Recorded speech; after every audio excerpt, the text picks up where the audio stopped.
What you're about to experience are my opinions and truths. I'm suggesting these possibilities for you to consider, enabling you to come up with your own conclusions.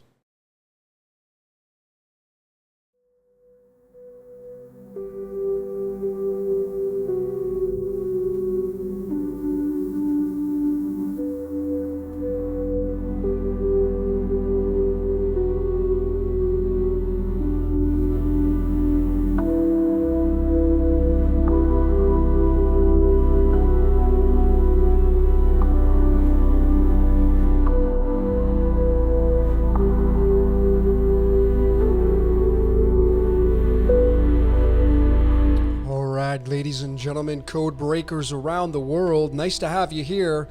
My name is Logan. I'm going to be your tour guide for this presentation on the topic of The Passion of the Christ, the movie, Mel Gibson's movie from 2004, February 25th to be exact. Have you seen this movie?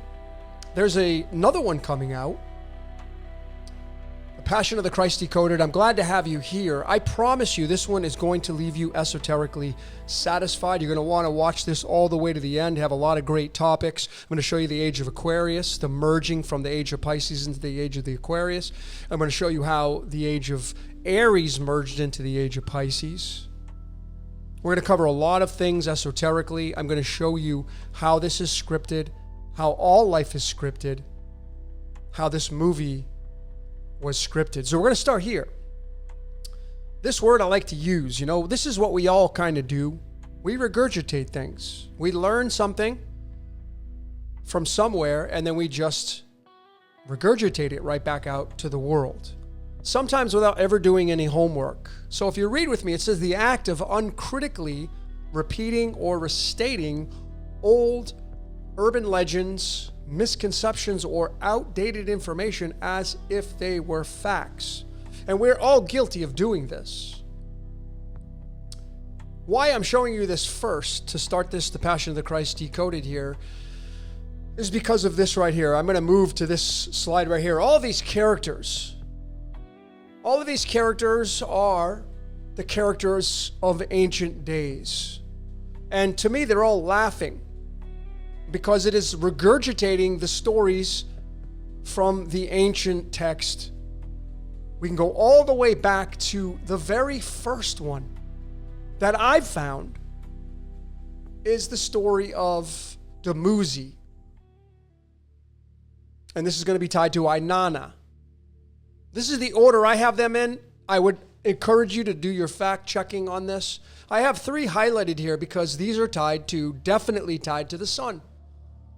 You have Horus, which is the Egyptian pantheon, which predates the Christ by thousands of years. Same story, folks. You have Krishna from the Vedic, which predates the story of the Christ by over 1,000 years. Christ is a new idea, but people swear up and down that it is the facts, it is the truth, but it is a story taken from other ones of ancient days. You can see here I have some of these things outlined. It's not just about, because this is all about the sun, Krishna, Horus, sun being the element of gold in the periodic table. And this is where you get Christ from, because Christ comes from this verb. In Greek, it's called kryo, and you can see the numerology of that matches the protons of gold. Christ means the sun. Jesus, on the other hand, well, that's the man, but that's tied to Venus, the bright morning star. So you can press pause and read these bullet points. It's not just about the sun becoming man or woman. It's about the divine child being hunted. You have the rising and the resurrection, which obviously is tied to the sun. These stories are regurgitated. And this is what this story is about, regurgitation. That's what it's about. And there's nothing wrong with it. And the Christ means the sun. And so the sun is the life giver. And in the age of Pisces, when Jesus came, it's the newest story because we are all part of the Piscean age, regurgitating the same stories that were told of the ancient days, just wrapped in a different package. That's all it is. So it's the story of the sun becoming. And of course, you have Venus in there, which is love. The sun is light. And we can look at this through the alchemical aspect, which is gold. It's really, really simple. So these are the ancient ones, all laughing, right? Because they've all been a part of this story, the regurgitation of this story. So this is what we're going to be doing, ladies and gentlemen. We're going to be doing the forensics. Because I'm a forensic decoder. We're going to be looking at the trail left behind. Like when we look at this lineup, this is the forensics. That's why the Christ leaves behind the forensics, tied to Mithra, and Mithra's tied to Krishna, and Krishna's tied to Horus, which is all the way back to ancient Sumeria. These are the forensics left behind. All tied together from the origin as far back as we can go. So here are the methodologies that we're going to be using for this presentation. Again, I encourage you to get all the way through this because I promise you this one's going to blow your mind. It will put everything into perspective. If you want to know what the Age of Aquarius is going to look like coming out of the Age of Pisces, well, this presentation is going to be for you. It's not just going to be about the movie. So these are in no particular order. Starting here in astrology. If you're a fan of astrology, we're going to be covering this in a big way. I'm going to show you the chart of Mel Gibson. I'm going to show you the chart of the Passion of the Christ. There will be no doubt about it. We're going to be bringing in science. We're going to be talking about nature. We're going to be bringing in the playing cards. The playing cards coming from the tarot. The Jack of Spades. The Spades is the sword suit. This is the card for 2026, by the way, which is kind of tied to the second coming of the Christ. We also have numerology, the Christos from the modern Greek. That's where it came from, the Koine Greek. 24 letters of the modern Greek alphabet. And Christos being the 118 is tied to this element right here. We go back to the periodic table and we get this element tin, which is the Tin Man. Jesus being the Tin Man. Why? Because the Tin Man was looking for his heart. That's why Jesus was all about love, which is tied to Venus. Love and the Christos is light. The sun. And remember, tin is the element associated with Zeus. That's why you have Jesus tied to tin, stannum in Latin, the 50th element. So those are the methodologies. We're going to bring all this together through this presentation. So let's get into the first topic now. King. The reason why Jesus wears the crown of thorns, because this is the sun. The sun is the crown that goes around earth, and it forms the crown of thorns. We covered this in one of my favorite decodes on the Patreon called 8-Pointed Star Decoded. Those of you that are over on the Patreon, you donating members, thank you so very much for supporting this research. This is a humdinger presentation. So if you want to know what the Christos really is, well, you can head over and you can become a donating member and watch this presentation. It's over an hour long, and it will put in perspective exactly what nature looks like and how the myths were tied to nature, how we told stories from the aspects of nature, which is just paganism. That's what religion is. It's just paganism. That's really what it's all about. So here is the king. The word in Hebrew for king, Melech, Mem, Lamed, and I wish I had that one memorized. Kaf, I think. Malek, the king. King is 36 in Hebrew numerology, and I can easily use the methodologies here at Decode Your Reality. We attach things. We can go to the tarot. The 36th card in the tarot is the King of Wands, the mastermind, and that is tied to the King of Clubs.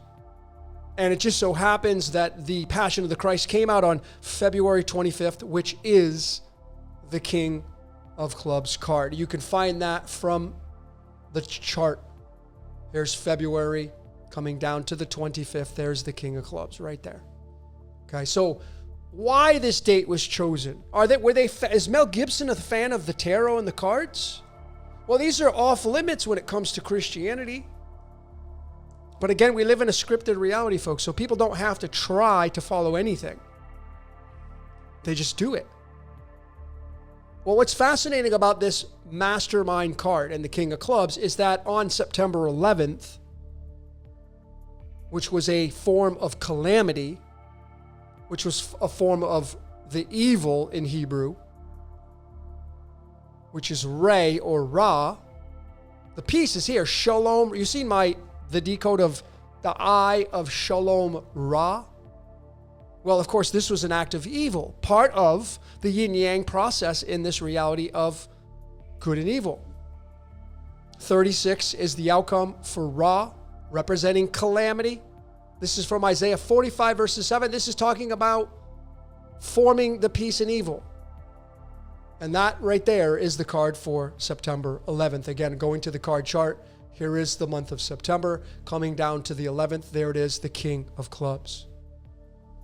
King of Clubs converts into the King of the King of Wands, the mastermind, the king.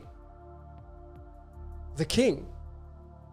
So you have the Christ tied to the act of evil. I know, you wouldn't think that. But of course, we live in a dualistic reality, folks. And the two towers, of course, are tied to the Tower of Babel. Genesis 11, verses 9. We showed this in the 9/11 Decoded, the astrological presentation. And it was the Tower of Babel. Okay? To confuse the language. That's why it matches up that way. And it's Yahweh, and there's Yahweh, the 26, and the 26 card is the King of Clubs. So yes, is Yahweh tied to the Christ? It's tied to the numbers. Absolutely. Father and Son. The King. The mastermind. Tied to this 3,000 people losing their lives. Oh, I know, but you think God is just all good. Well, that's not what it has in the Bible. In the Old Testament, there's tons of killing and bloodshed and genocides by the Yod. Go look at 1 Samuel 15, verses 3. Innocent children being murdered. Well, it matches up. That's why this happens in our reality. Of course, 11, September 11th, there it is. It's pretty easy to see. So when we look at this Ra and we go into the periodic table, we have radium. And there's the 88 keys on a piano. And even the element iron being element number 26. 26 is tied to the 26 card, tied to the Yod-Heh-Vah-Heh. Iron is tied to our blood. That's why in Israel they have the Iron Dome. Iron's tied to Mars. Mars is war. This incident on September 11th was an act of war. You could chalk it up any way you want. It was an act of war on the people to shake it up, the Tower of Babel. Obviously, the calamity was September 11th. Tied to the King of Wands, which is tied to the King, tied to the Christ. Yeah, I know that a lot of you are going to get angered by that. No, that guy can't be that way. Well, that's what the forensic shows. And then when you go to where Christ shows up, we did this in the Christian Code of Ra, the presentation. This is the most popular Bible in the world today, the King James Bible. This right here is the arrow at the bottom, the 226 word, starting from the beginning of the book of Matthew, the very first book in the New Testament. Talking about the generations of Jesus Christ, the 226 word is Christ. 226 is radium 226. Ra. Ra is tied to the sun, the light of the world. The sun. And there it is right there in the English. This is Horus and Set. It's day and night. Set being tied to the moon. Sunset. Excuse me. Radium 226, the Ra. I am Ra. Tied to the Christ. Christ being tied to Horus. And Set, it's very easy to see. It's very simple to see how all this whole thing works, is that the adversary of Horus is Set, and Set's tied to Satan. The adversary, who is the agent of the Yod, which is tied to the moon, the sun at night. Very, very simple to see this, but you can't have one without the other. The adversary of the day is night, the adversary of the night is day. Horus and Set being tied to radium and Ra, Ra being tied to Christ, Ra being tied to this right here. Isaiah 45 verses 7, 457 is the 88th prime number. See how all this works? So there's no doubt in my eyes, these are my final answers. These are my final answers tied to the Passion of the Christ. So let's get into the release date and show a little bit more of how the script works. February 25th being day number 56 on the Gregorian calendar. And 56 is all about this. Spirit into matter. That's the Son into matter. Jesus being the man, the Son into man, the Son of Man. Playing out the movie. The Passion of the Christ is a movie. I'm sure they did a lot of this lights, camera, action during the shooting of the Passion of the Christ, because we're in a movie. This is a movie. You and I are inside of a movie. And this 56, alchemically, is the Ba. It's barium. And the 137 is the fine structure constant. The average weight of barium is 137, and that's the 33rd prime number, and 33 is the death of the Christ. See how all this is tied together? The movie of the Christ. We are the movie stars. We are the Jesus Christ superstar. All of us are the Son becoming. And this is ancient Egypt right here, because this is well known, the Ra and the Ba and the Ka. And the Ka is going to be tied to Kalium, which is potassium, the 19th element, which we've shown many times already here on Decode Your Reality. So the question is, did Mel Gibson and Benedict Fitzgerald and the producers and the director, did they know all this? Is that why they chose this day? Are they fans of Chaldean numerology? Well, again, it doesn't matter if they are. Are they fans of the periodic table? It doesn't matter if they are. Because this is legitimate forensic decoding going on here. What do you think is going on here? So let's get into some of the movie. How about the actress chosen to play the mother of Jesus, Maya Morgenstern? I don't know if you know this at all, but the English language comes from Germany. The English language comes from Germany. The Germanic roots paved the way for English. Yes, they did. So you can take the German language, start to decode your words using the English cipher, and you can create a foundation. And here it is right here. Is this an accident? Her last name means morning star in English. Morgenstern is morning star. Not an accident, because Christ means the sun. Jesus, on the other hand, well, that's tied to the bright morning star, which is Venus, which heralds the sun, which is about love and light. These are not accidents. These are very accurate conversions. How about the actor that they cast to play the Christ in the Passion of the Christ, Jim Caviezel? He also played in, I can't remember the movie now. I'm drawing a blank. But anyways, can't remember the name of it. But there it is. And what I wanted to point out, ladies and gentlemen, is that Jim Caviezel has the same birthday. I have him boxed in red as Helmut Bakaitis, who was the actor chosen to play the architect in the Matrix series. Is this a coincidence? Jim Caviezel playing the Christ and Helmut playing the architect, and they both have the same birthdays. Here it is right here. Here's the birthday chart, September 26th, the Jack of Hearts. Jack, the Jesus, the Jack, the Knight. And you can see that the card for September 26th being that Jack of Hearts, converts into the 48th card in the tarot, which is the Knight of Cups. Looking for love. Well, that's why Jesus, when he comes through the story, the allegorical story, of course, he's all about looking for love. In The Architect, creates the Matrix. It was perfect, but there was a major flaw. Then he goes and makes the Oracle, the Mother, which creates resistance and dissonance and drama. Looking for love, man. That's what it's all about.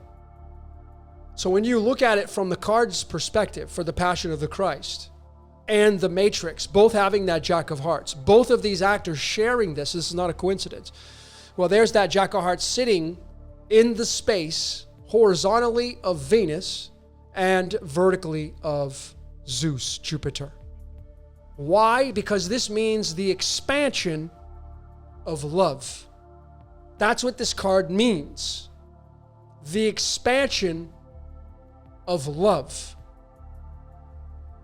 And when you make the cross, there sits the Jack of Hearts, the Passion of the Christ, the Knight, the Prince that wants to be the king, the architect of the Matrix. Looking for love, folks. You're on television. The expansion of love.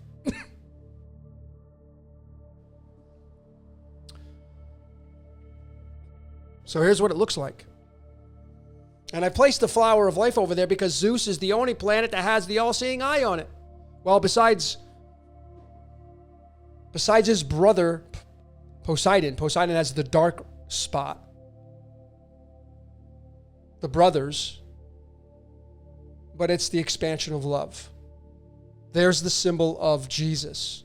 The spirit into the matter of the cross. This is the star that heralds the sun. Before the sun comes up, this is the star in the sky telling you the sun's coming. The Christ is coming. Venus and Zeus. The flash of creation. The thunderbolt. The Passion of the Christ. So when we do the numerology of this, it becomes very crystal clear. We take this Passion of the Christ, we go into the English, again having Germanic roots, gives us the 257 for the value. In the mathematical equation, it's the 55th prime. And this is very, very fitting because 55 is tied to the word Shemesh in Hebrew, which is son. The Son of God.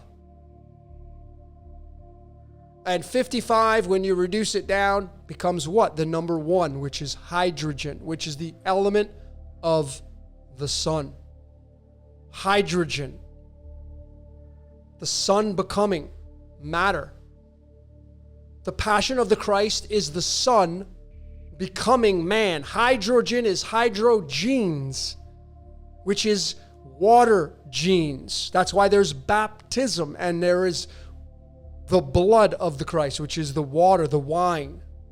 Water into wine. Hydrogenes. Hydro is water. The sun becoming. So we just chase this through the forensics and we can move it into this element right here, fermium, which is tied to the Philadelphia experiment, which is tied to nuclear explosions, the sun being nuclear in a sense. Fermium having that 257, but the big takeaway, these are bridges, is that it has a 100 protons, which is tied to this show right here. You ever seen this show?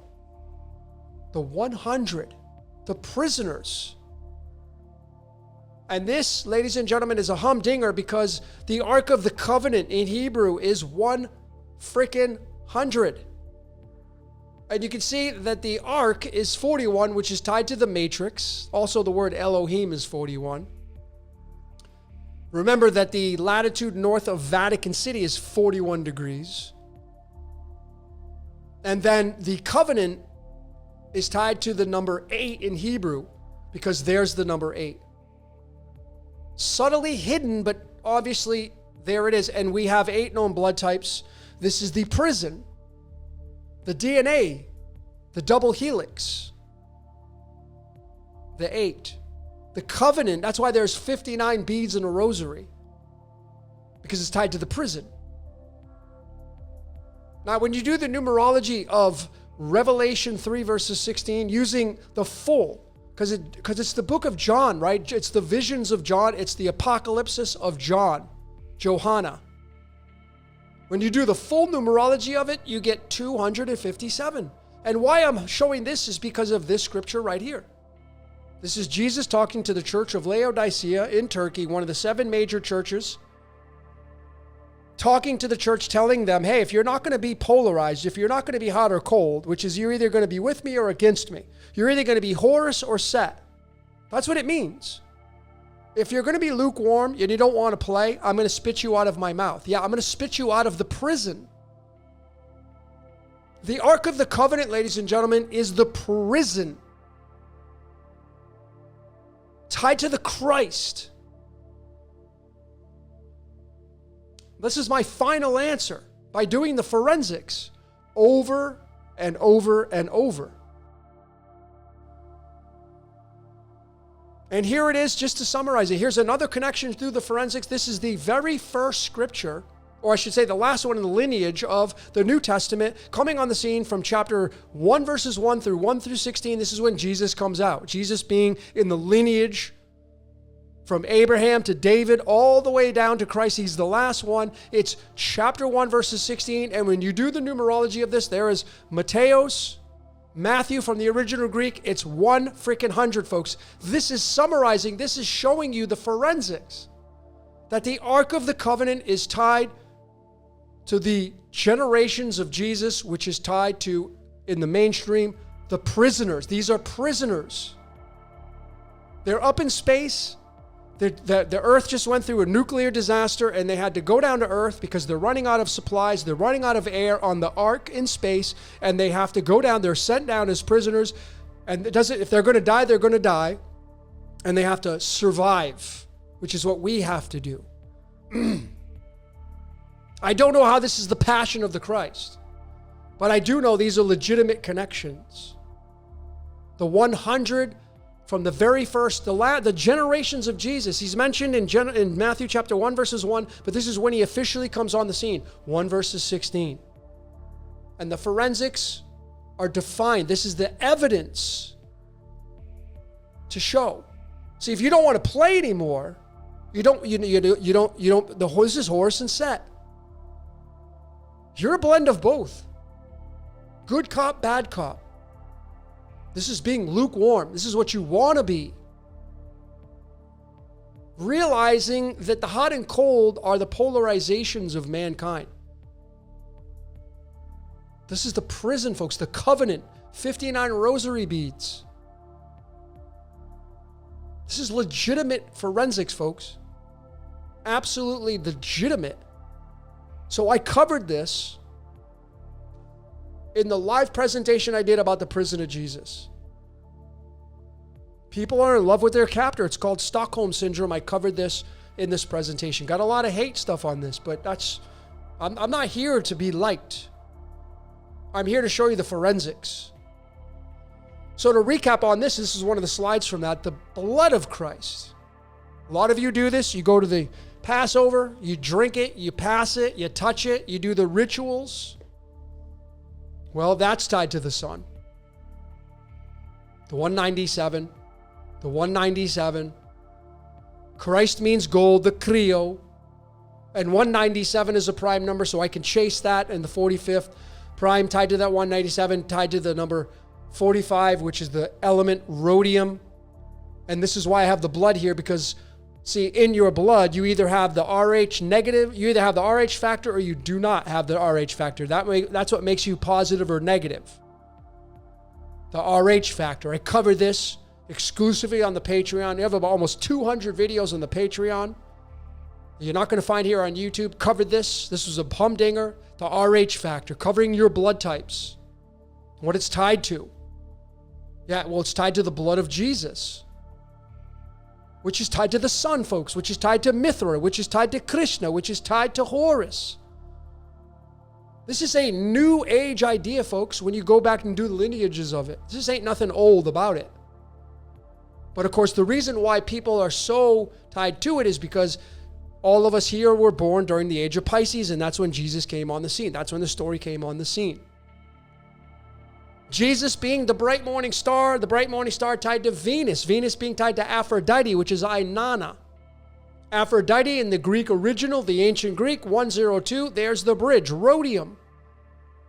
Because you see, Venus wants you to hump and procreate, and that's love. That's what wins the game of life, is procreation. People are not going to stop having sex and making babies. The majority of people don't want to listen to this information. They want to have their feel-good sensors played out. They want their oxytocin and dopamine. They want to get their orgasms. They want to make babies. That's what makes this world go around. But you can see it's tied to Pandora's box. Pandora's box is tied to Jesus. That's why it's the prison of Jesus. Everything is allowed in Pandora's box. So the 45, tied to the RH factor, tied to our blood, the rhodium, it's right there on the damn abbreviation. And in the Rosicrucians, on the periodic table, it's the rose that gives the bees honey. Yeah, it's the blood, your blood. And just what are the bees? Just what are the bees? All right, let's get into Mel Gibson now. The man behind the Passion of the Christ. Here he is. This is how I know we're living in a scripted reality. This is how I know Mel is not doing all this stuff. This is not a channel of magic, by the way. This is not a channel of pulling the woolly over your eyes. This is not a channel of sleight of hand. I'm not trying to do any kind of, magic here. This is legitimate forensics. Well, his Gregorian life path. January 3rd, 1956, 79. Gold. You see, this is one of the reasons why Mel created this drama.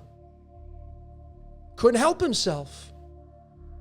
Gold's tied to the sun, which is Mithra, which is Horus, which is Krishna, and on and on and on. Ra.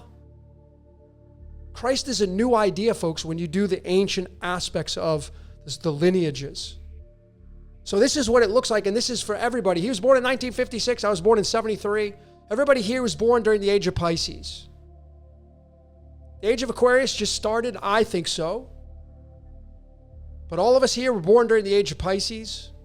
Pisces was owned and operated by, because at the time they didn't have the discovery of Poseidon, Neptune, his brother. That was discovered in the 1800s. So originally it was owned and operated by Zeus. That's why Jesus' name is Hey Zeus. So the sun, you see, the sun is what operates this reality, and it plays out through these lords of the zodiac. So because the sun is the Christ, the Krishna, the Horus, it plays out through the planet that rules the sign. Jesus was a fisher of men, born of a virgin right across the way. You can't get any more dialed in than that. But now we're moving into the age of Aquarius, and now the sun is going to play out through Uranus, the OG of the zodiac, because Uranus in Greek mythology was the first. Uranus means heaven. A lot of people want to go to heaven. Age of Aquarius. And across the way is Leo, ruled by the sun. The sun and Uranus. That's the combination of energy that we're going to see during the age of Aquarius. The Uranus is electrical. Light and electricity. And the grid and Tron. And transhumanism. Aquarius is the only man of the zodiac. We're going to get into that.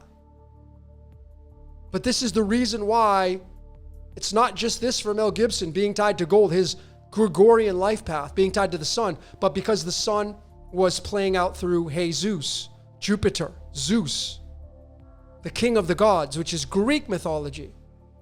See, so you can't leave the Greek out, because the Greek, that's what they got for their culture. The fish. Jesus being a fisher of men. Now you know why. Mel Gibson, scripted reality, didn't have a choice, created passion because passion created him. Now you can see it with your own two eyes. These are the forensics. This is the evidence that I could bring into a court of law to prove my case. So here's the astrological chart for Mel Gibson. I don't have his birth time, so the houses may not be accurate, but I know the zodiac placements are with the celestials. And what you'll notice is 1956 was the year of the monkey. The monkey is the 9th Chinese sign, which synchronizes with the 9th zodiac sign called Sagittarius, which is ruled by Zeus. So I get it here, folks. Born in the age of Pisces, he has the gold, the Christos, does the passion of the Christ, born in the age of Pisces. Pisces is the fish. Jesus was a fisher of men, walked on water. Pisces swimming in the water. It's so easy to see this. And then Mel Gibson has his son, his Christos, in Sagittarius. He is a monkey. The monkey is Sagittarius, the 9th zodiac sign matching up with the 9th Chinese sign. And Jupiter, Zeus, ruling Sagittarius. See how that works? He has his Mercury there, the messenger, writing about the passion of the Christ. And then when you look at where his Zeus is, it's sitting conjunct with Pluto, Hades, which is Shiva the destroyer, in the sign of Leo, and Leo's ruler is Christos. These are huge for this dude. Astrologically, this is a predestined, scripted reality for Mel Gibson. Without question. And we could go on and on with all the other celestial placements. Here's the astrological chart for The Passion of the Christ, the movie, coming out on February 25th, 2004. I got it at 8 o'clock. Again, it doesn't matter. But look at where the sun is, folks. You want to talk about scripted and dialed in? Now, again, these people, maybe Mel Gibson is a fan of the occult. Maybe he's an astrologer. I don't know. I've never heard him talk about it, though. So I hear him talk a lot about Christianity and religion, but I never hear him talking about astrology. Well, he doesn't have to. Why was this date chosen? Well, again, if you go back up here, see, he was chosen to create this movie. He didn't choose to create the movie chose to create through him. This is the evidence. And when you move into the Passion of the Christ and the astrological position, again, I'm using Mastering the Zodiac, the most accurate true sidereal zodiac wheel you can use, the best one, the most accurate one. If you want precision, this is the one you use. It doesn't move away from tropical. There's tropical on the inside, but it has the real true sidereal on the outside, because all these zodiacs are not the same size. Anyway, ladies and gentlemen, look at where the sun is. It's in Aquarius. Why? Why is this sun, the Christos, in Aquarius? And why is it conjunct with Uranus? Well, Uranus is the ruler of Aquarius. And why is Mercury there? Mercury being the messenger. See, Jesus is all these zodiac signs, and he's all of the celestials. Not just the Venus, but the Mars, the mighty sword, the killer, the expander. All of them. Just like you're all of them. You're all 12 signs, you're all 13, all 12 houses, all 13 signs, you're all of these. And look at where the Venus is at for the Passion of the Christ. Jesus, I am the bright morning star, that's Venus. It's in frickin' Pisces. The movie comes out in 2004. I would say we're still in the age of Pisces at that time. And there's the Jesus character in the Piscean energy. Humdinger, man. And then the sun being in Aquarius with Uranus.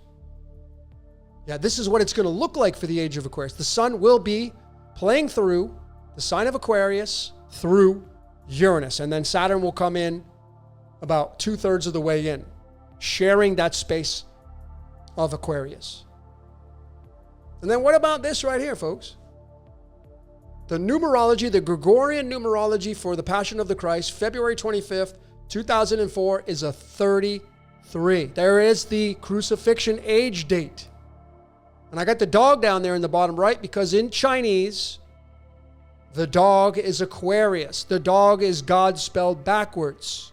The dog is man's best friend.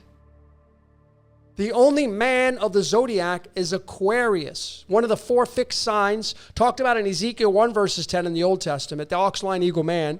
It's the man, Aquarius. The dog in Chinese. See how all this lines up? And the numerology is 33. From the outcome of the Passion of the Christ in the life path for February 25th, 2004. So when you bring the cards into this, this is where it gets really interesting, because all of these jacks, maybe you're a jack.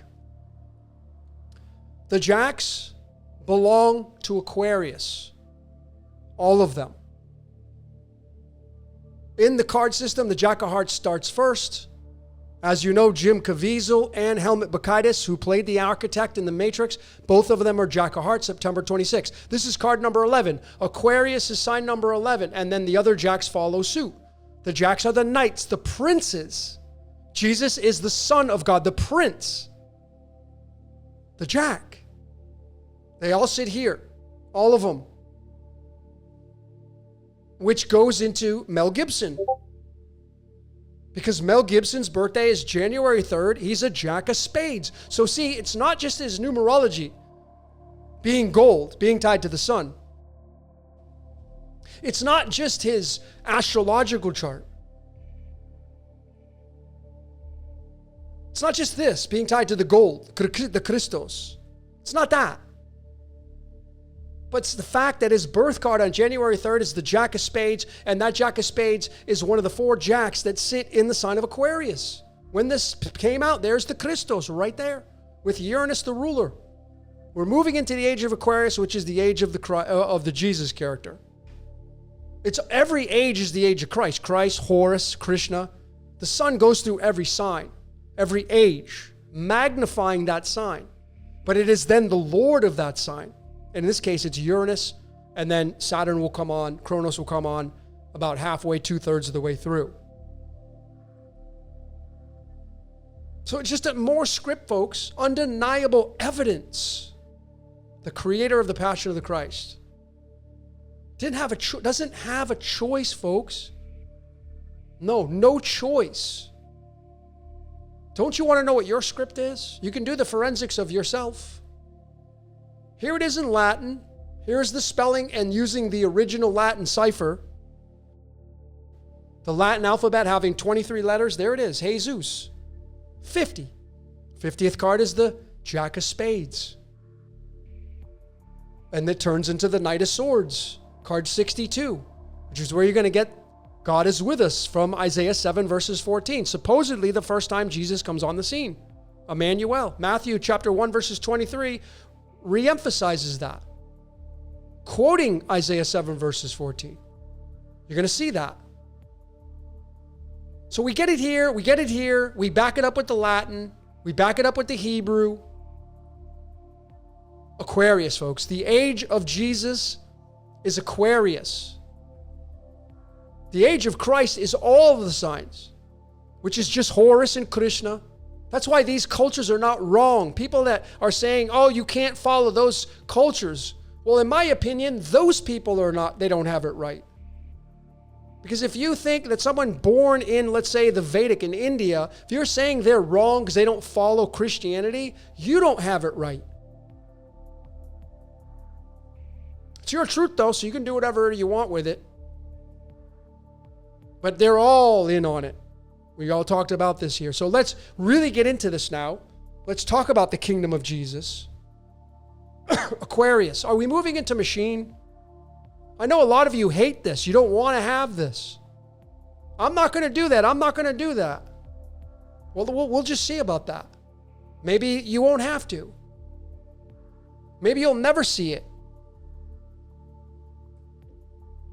Well, let me show you why Jesus is tied to Aquarius. This is Jesus in the age of Pisces, coming on the scene around 4 to 6 BCE or CE. During the age of Pisces, he's coming during the age of Pisces. He says, my kingdom is not of this world. Yeah, the reason why his kingdom was not of the age of Pisces was because it's the age of Aquarius. Luke 22 verses 10, this is the Passover. This is the apostles asking Jesus, hey, Jesus, where are we going to find you? And this is Jesus saying, hey, when you enter into the city are the houses of astrology. There will be a man bearing a pitcher of water. That is Aquarius. The only man in astrology is Aquarius. Follow him into the house. The city is the zodiac. The entire wheel is the city. The house is the actual zodiac sign. This is the high table. We decoded that. So this is very clear. Jesus saying, my kingdom's not of this world, coming during the age of Pisces, was a fisher of men, walked on water. The sun walks on water, as does the moon. The moon's tied to it as well. But he's saying, hey, this is my age. Follow me into Aquarius. And here it is, folks, the breakdown of it, the forensics. See, Aquarius is zodiac sign number 11. And it's the only man, knowledge. And the 11th tarot card is justice. And here is the connection, the forensics. The original name for Jesus in the Greek is Jesus, tied to Zeus. Well, it's tied to justice. And now you have the final confirmation here. All the jacks, Jack, Jesus, got a big fat J on it. Can't miss it. All of the jacks sit in Aquarius. The prince is Michael, the Prince of Peace, justice, ruled by the Christos and Uranus. See the forensics? Major, major evidence here. So, here's another humdinger. My kingdom is no part of this. This is the my kingdom. Another match. My kingdom. 87. And we did this through Jesus through the tarot. This is the methodology that you do. There's 78 total tarot cards. You just, whatever number you get, if you get above 78, you just take the number in question, you subtract the 78 till you get to 78 or below. And so, ladies and gentlemen, I hope you're ready, because this one's going to blow your mind. This will put it all into perspective. There will be no doubt about it. Jesus being tied to the hermit. I'm a hermit. See, I love some of the Jesus stuff, only the love part and treating everybody with respect, not doing the rituals, all that stuff. All that stuff is done by the church. This is all harvesting energy. Be simple. Don't have attachments. That's the stuff I like about the Jesus character. Those messages. But when it comes to drinking the blood and eating the wafers and doing all this funny costume wearing in the church and bowing down and all that worship garbage, no. Not going to do it. The hermit. Knowledge. So when you look at this, this is the humdinger. This is the Old Testament. If you read with me, this is Isaiah, the 23rd book, 60 verses 19 and 20, and this is what it says. The prophecy, the sun shall no longer be your light by day, nor for brightness shall the moon give light to you, but the Lord will be to you an everlasting light, and your God your glory. Your sun shall no longer go down, nor shall your moon withdraw itself, for the Lord will be your everlasting light. And here it is in black and white, folks, so there can be no doubt about it. This is Revelation, getting to the tail end of Revelation, and the city had no need for the sun or the moon to shine in it, for the glory of God illuminated it, and the Lamb is its lamp. Bam! Right there. There it is. There's the lamp. This methodology works. There it is, folks. Do you see the lamp? And of course, the 9, this card sits in the sign of Sagittarius, which is Zeus, which is why you get Jesus, the king of the gods. Jupiter, the expander.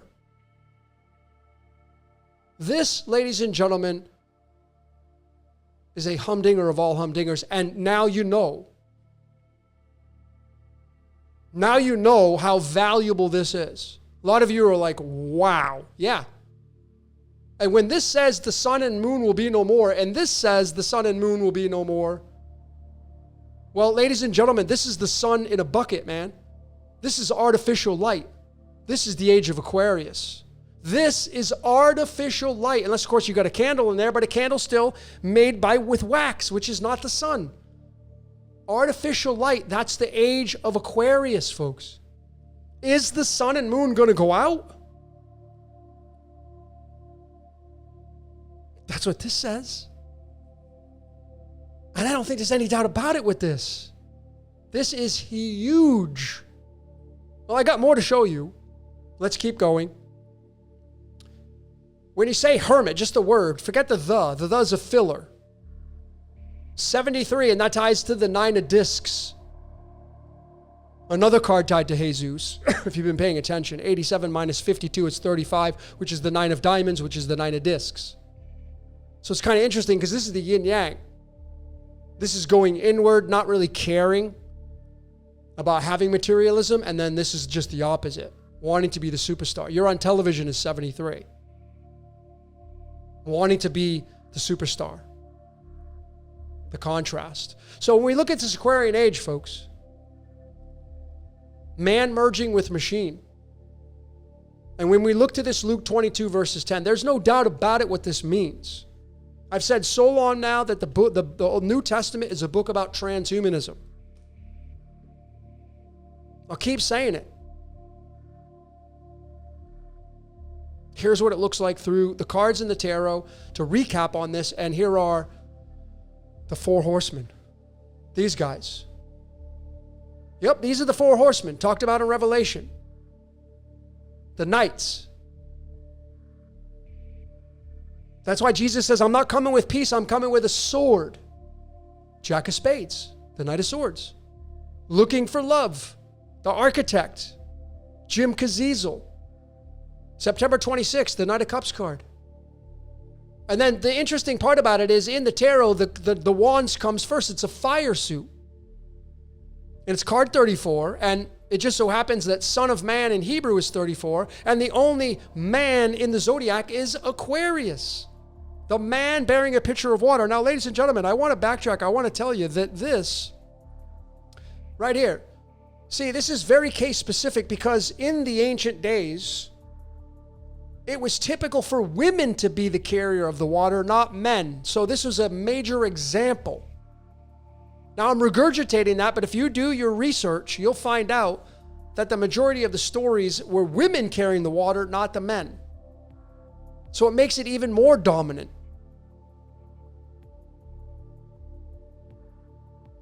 The Son of Man. The son of Adam. Aquarius. Remember, this is the Chinese dog. God spelled backwards. The Son of Man. This is Jesus' realm, folks. We cover this in Crypto Kingdom as well. All of these are the 4 horsemen. The Knight of Wands, the Knight of Cups, the Knight of Swords, the Knight of Pentacles. This is the order they go in, the most popular spread that I know of. These 4 go in order. This is the card of 2026, by the way. 2026 is the Knight of Swords, which, as you know, is the card of Jesus. Jesus in Latin is 50. Emmanuel is 62. This is card 62. This is the card for 2026. I already showed that several times on my lives, on some other decodes. So these are the 4 horsemen, folks. And when you do the numerology of them in Chaldean, Knight of Wands, Knight of Cups, Knight of Swords, Knight of Pentacles, you get 241. 241 is the 53rd prime number. There it is. So 53 is tied to iodine. Iodine is the I am. 53, a lot of people say, oh, it's Yeshua.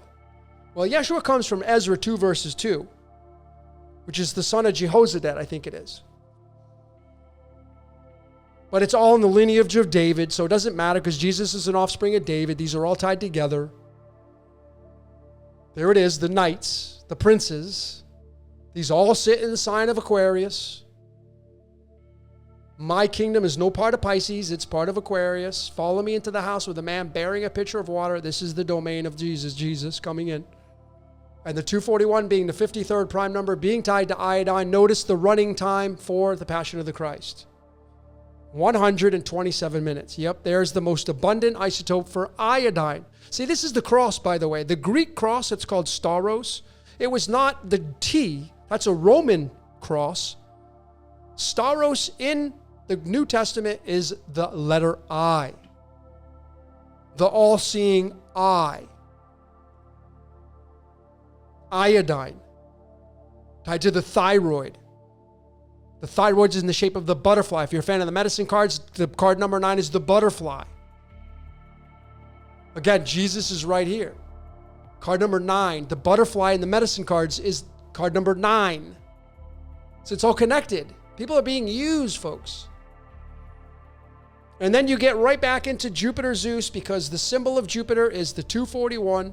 There it is. I have it highlighted. The 2, the 4, and the 1. 241.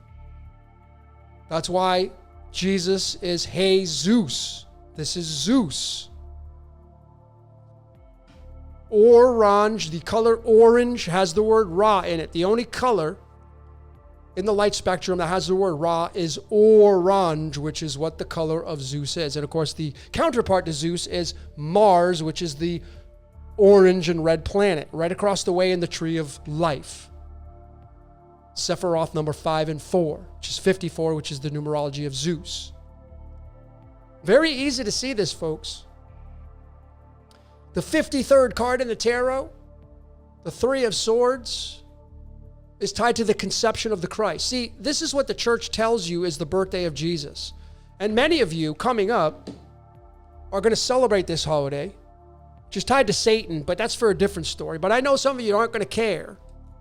You're going to do the rituals. You're going to celebrate it because you got kids and you have no choice, and you got wives and husbands, and they won't understand this information, and you just don't care. It doesn't matter, right? Because you don't think you're partaking. You're giving your energy to these rituals, whether you like it or not. And the 6 of Hearts is tied to Virgo. We did this with the Virgin Beast. And this is the 42nd card, so this is the birth of Christ on December 25th. And you see, the reason why this is the conception day of Jesus is because of this. Because, see, Jesus claiming in Revelation 22, verses 16, he says, I am the offspring of David, the bright morning star. Well, you see, when you look at the standard biological gestation period, and you can do this with yours, we have this on the Spotlight course. See, this is the acceptable range of conception. Day number 259 to day 273. Well, the bright morning star just so happens to fit within the days of here. Jesus claiming he's the bright morning star from the original Greek. And if you take December 25th and you subtract 264 days, you're going to land on April 5th, which is the 3 of Spades, which is the 3 of Swords, which is the conception day of the Christ, which is tied to the 241. You just chase this. Which is tied to the iodine, which is tied to the running time. See how it's all connected? It's tied to the 4 horsemen, which are tied to the Age of Aquarius. See how it's all tied together? Tali wants you to follow him to the house with a man bearing a pitcher of water. So when we look at this Age of Aquarius, and if you read with me, it says the Age of Aquarius marks the transition from organic, biological, emotional, water-based consciousness, which is Pisces, to electrical, networks, digital consciousness ruled by Uranus. That's why all this stuff's coming out. That's why you got a cell phone, you got digital cash, cryptocurrency. We're not going back to fiat currencies, folks. We're not going back to 8-track players. We're not going back to cassettes. We're not going back to riding horses. We're moving into flying cars, self-driving cars, digital currency, smart houses. That's what this age calls for. So when you go and research the Isaiah, you go back to the Old Testament, Isaiah, and then in Revelation 21, where it says, when the sun and moon symbolically are removed, Humanity no longer relies on natural cosmic luminaries or biological time cycles, shifting to artificial, manufactured illumination and digital timekeeping. And is that what this is right here? Is that what this is? The Lamb is the lamp. The lamp. Jesus being tied to the hermit. Sign number 9. And 9 means repeat, repeat, repeat. Do it again, do it again. So Revelation 21 and Isaiah 60, Old and New Testament, describe a future where divine light replaces the sun and moon. Now in the Aquarian framework, this can manifest as constant artificial illumination, like LEDs and screens and circuitry and AI-driven knowledge light. Your cell phones, your smart TVs. People are watching church on TV now that are LEDs. They're watching church through apps. Aquarius. Libraries are being replaced with Kindles. It's going to become more dominant as we move more into the age of Aquarius. And Aquarius, as it says, governs electricity, technology, data, digitization. So it makes the age one of artificial reality, digital architecture, virtual identity, synthetic illumination. Is it going to replace the natural cycles or at least merge with it? Well, again, the water bearer symbolizes the pouring out of knowledge. That's a no-brainer. That's what Aquarius is. Pouring out of knowledge, information, global connectivity, Cerebrus, data rather than physical water. We're not just silicon-based. We're not just carbon-based. We're silicon carbon-based. Silicon Valley technology. Technology merged with carbon. So this is a world of networks instead of nature. It's already happening, folks. It's just, what is it going to look like moving forward? And I know a lot of you are refuting this. Nope, I'm not going to do it. I'm not going to do it. That's what they said during the Age of Aries.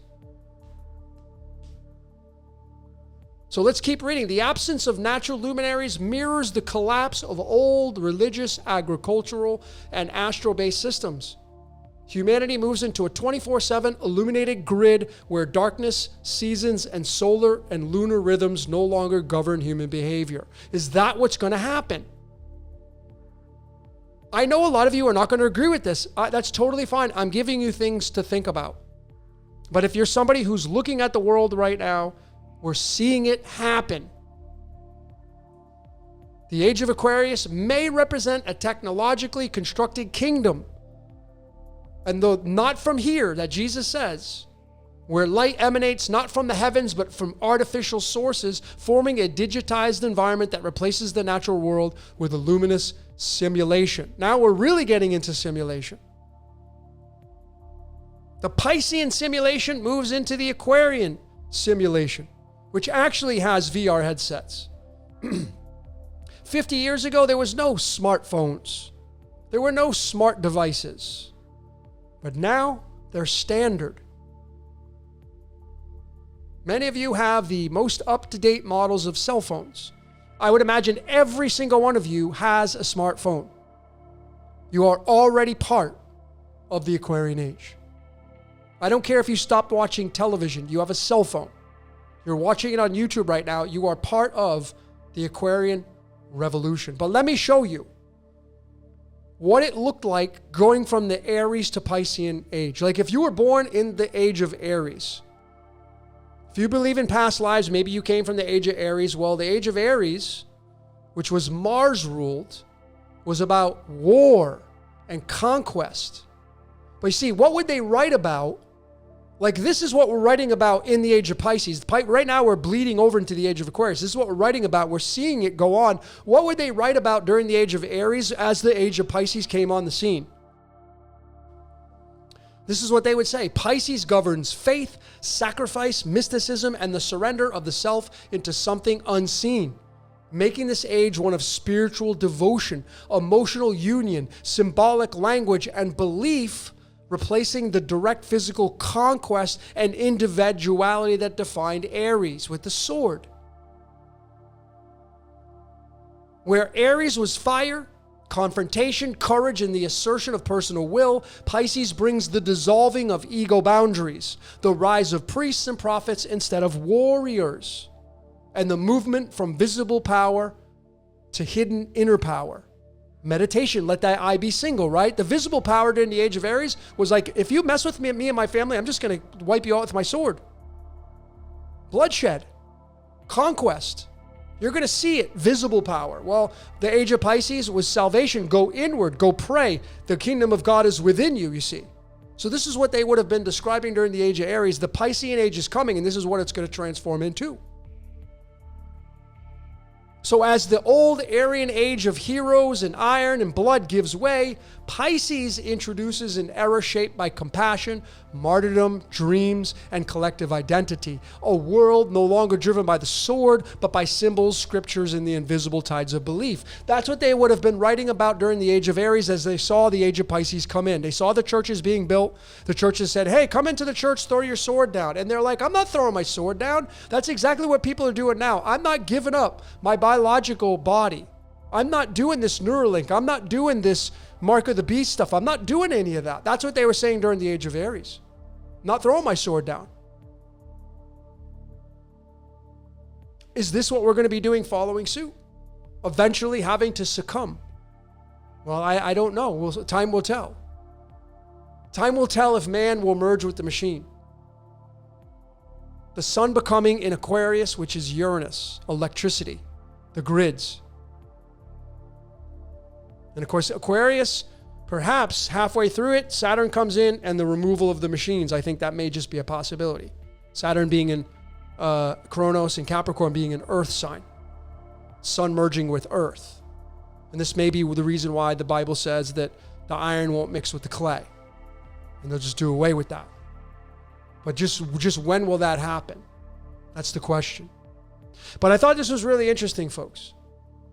Here's the Old Testament again, Daniel chapter 7, verses 14. Look what I have underlined there. Look at how definitive this is. It says, and there was given him dominion and glory, a kingdom that all people, nations and languages should serve him. It doesn't say a few. It doesn't say a percentage. It says all. So now who has the dominion? Well, it's the sun. And the sun is an Aquarius. And Aquarius is ruled by Uranus and then Saturn halfway through, or 2/3 of the way through. That's how I have it pegged. And it goes on to say, his dominion is everlasting, it shall not pass away. See, if you're going to move into a perfected society where there's no more crime, because everything's traced, yeah, that's called perfected. There's no more crime. This is Minority Report, folks. Everything's tracked and traced. You get rid of crime. You prevent it. You get rid of fraud. You prevent the fraud. Perfectionism, Minority Report. So Daniel 7 verses 14 is very, very case specific. And I thought what's fascinating is it uses the same chapters and verses as Isaiah 7 verses 14, which a lot of people say this is the first time Jesus comes on the scene. Again, Matthew chapter 1 verses 23, which is right here. This reiterates Emmanuel in the Greek. This is Matthew, the first book of the New Testament, reiterating that the Son shall come forth. It means God is with us. That's what it means. God is with us, Emmanuel. So reiterating Isaiah 7 verses 14, but Daniel 7 verses 14 is the same chapter and verse. Not on accident. And Emmanuel is 62, which is tied to Jesus. It's tied to Aquarius. So this is it, man. This is Daniel chapter 7, verses 13. The visions. And the Son of Man is Aquarius. The only man of the zodiac is Aquarius. And what's fascinating about this, folks, are these bullet points. All people, nations, and languages, which is right here, should serve him. All of them. Which is Horus and Krishna. Doesn't matter which course you go. Is this the global digital integration? Is that what this means?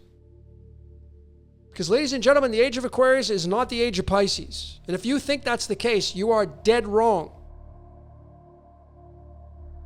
Because if you look 100 years ago, 200 years ago, there was no flying cars, there were no WWW, there were no cell phones, smartphones, there were no VR headsets, there were no video games, there were no compact discs, there were no MP3s. No, we're now moving into the integration. And ladies and gentlemen, it's the smart IDs, the chips in the passports, the facial recognition, the scanners, all of it is the integration. So this right here, the everlasting dominion that shall not pass away, again right here, shall not pass away. The dominion. Who has the dominion? See, the digital immortality is a very good possibility. Living forever is a very good possibility in the digital space because you can upload videos of yourself. We're doing it on YouTube. When you upload a video on YouTube, you're now in the metaverse. YouTube is the metaverse. It's not the physicality. You're uploading it in the metaverse. If you have a channel on YouTube and you broadcast yourself, that's the metaverse. If you're on Instagram, that's the metaverse. If you're on Facebook, that's the metaverse. You're already doing it.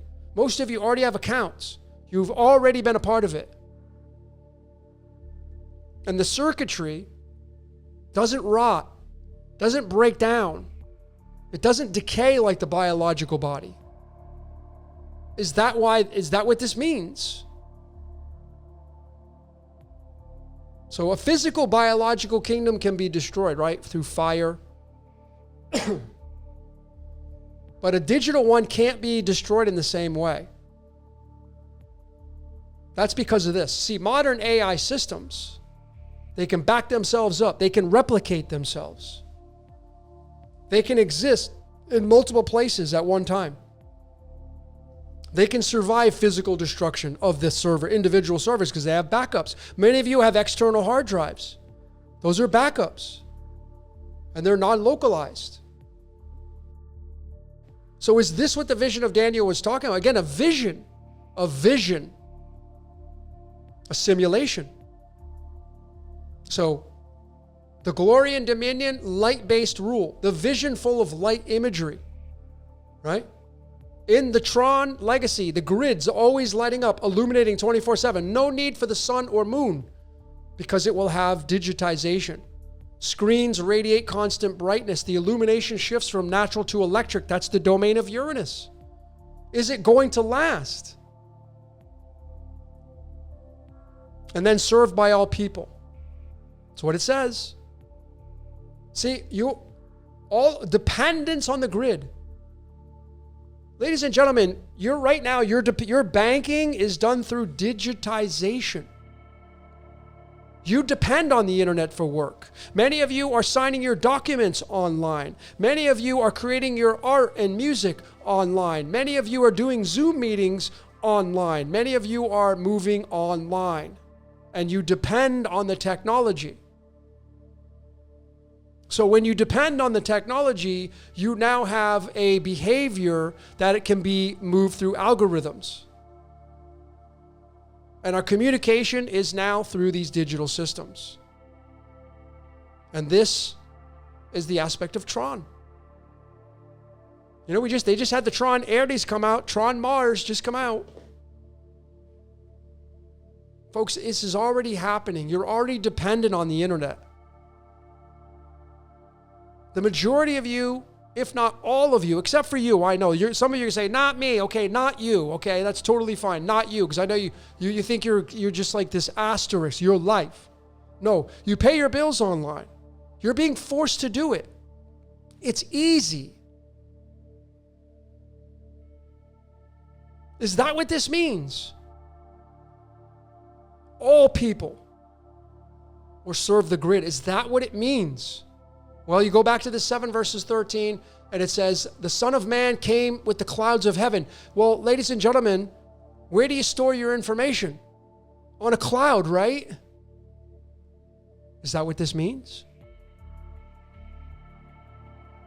Is the cloud and the clouds of heaven, the Son of Man, Aquarius, the water bearer, knowledge, the cloud. You store your data on the cloud. You back up your information on the cloud. Is that what this means? See, he's talking in visions and allegorical stories.